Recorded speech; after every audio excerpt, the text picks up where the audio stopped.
The original glass, the replacement glass, generally oriented in the same place.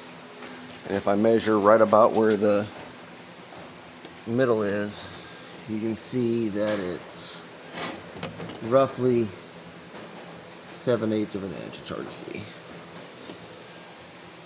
Okay. If I can get a better angle of that or not. But it's certainly less than 1 inch.